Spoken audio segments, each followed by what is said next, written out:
Bonjour la famille. Aujourd'hui, nous allons parler du pouvoir de la pensée. C'est un thème très important pour nous les êtres humains qui vivent de façon ignorante. Aujourd'hui, nous avons tendance à croire que Dieu, il fait des choses par, comment je peux dire, il fait la part des choses, quoi. C'est-à-dire, mon voisin, il est riche et moi, je suis pauvre. Donc, c'est la volonté de Dieu. C'est Dieu qui a voulu que cette part de choses-là puisse se faire de cette manière. Aujourd'hui, beaucoup de gens oublient. C'est ce que les églises ne nous enseignent pas. J'ai parcouru pas mal des églises. J'ai jamais rencontré un pasteur ou un homme de Dieu qui nous a instruit sur le pouvoir de la pensée. Nous devions comprendre que ce que nous pensons, c'est 99,99% de ce qui nous arrive. On ne tient pas compte. Aujourd'hui, si tu te réveilles un bon matin, tu connais ton objectif. Et dans la tête, c'est calé, c'est ciblé, tu sais ce que tu fais. En tout cas, mon frère, ma soeur, c'est ce que tu feras tout au long de la journée. Aujourd'hui, qu'est-ce qui nous tue? Nos pensées ne sont pas focalisées vers un objectif précis. On veut tout avoir. On veut avoir un mari, on veut avoir de la richesse, on veut avoir de la bonne santé. Finalement, on ne sait pas. Même nos demandes vis-à-vis du Dieu créateur, qui est notre architecte de l'univers, sont tellement mal formulées. Maintenant, c'était une parenthèse. En parlant du pouvoir de la pensée, nous devions savoir et comprendre qu'il existe une banque de données. Cette banque de données n'est autre que ce que nous donnons comme meilleur de nous. Et quand ça arrive dans cette banque-là, c'est souvent comme les banques, là où nous avons l'habitude d'aller laisser notre fortune, épargner et tout. Et la banque de données là aussi, c'est comme ça.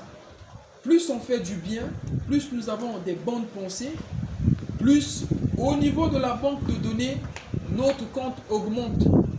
Voilà. Et le jour où nous serons en difficulté, c'est-à-dire le peu que nous avons pu investir dans la banque de données, c'est ça que les aides invisibles, les aides spirituelles aillent délivrer là-bas pour investir à travers nos solutions dans le monde.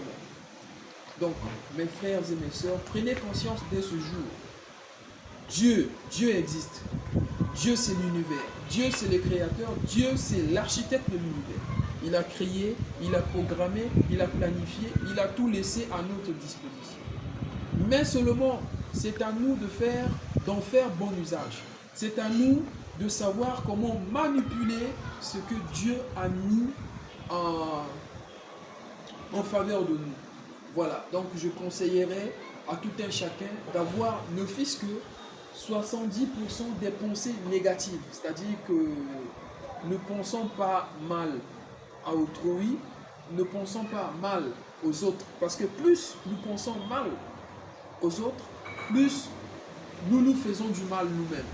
Mais plus nous proclamons des bonnes paroles, nous proclamons des merveilles, nous proclamons des bonnes choses pour les autres, au niveau de la banque de données aussi, notre cote augmente.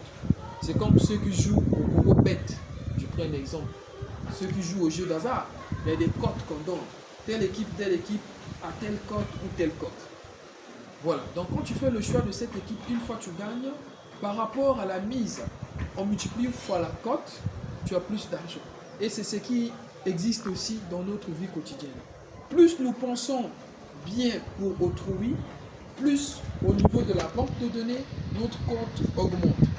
Et le jour J, quand tu seras en difficulté, par exemple, tu veux octroyer le boulot, tu as déposé des dossiers un peu par-ci par-là, mais ne sois pas surpris que tu sois parmi les favoris. Tout simplement parce que au niveau de la banque de données, tu as un peu plus de cotes qu'on peut utiliser c'est comme des crédits, c'est comme de l'énergie, c'est comme de la vibration, voilà, le taux vibratoire. Donc c'est ça qui va impacter sur ta demande et le recruteur sera séduit par tout ça. Donc rien n'est au hasard. Dieu avait déjà créé, Dieu avait déjà tout fait, donc c'est à nous de faire un bon usage. Nous partons à l'église, toutefois nous écoutons la parole de Dieu et mettons en pratique cette parole. Ne nous embrouillons pas, focalisons-nous sur les 10 commandements, respectons les principes d'exécuter, mettez-les en pratique. Et toutefois, faisons des analyses, faisons de la rétrospection, voir là où on a tombé, là où ça a marché, là où ça n'a pas marché, afin d'apporter des améliorations continues. Merci d'être scotché sur ma chaîne YouTube. À nous revoir à très bientôt avec un autre thème. Au revoir.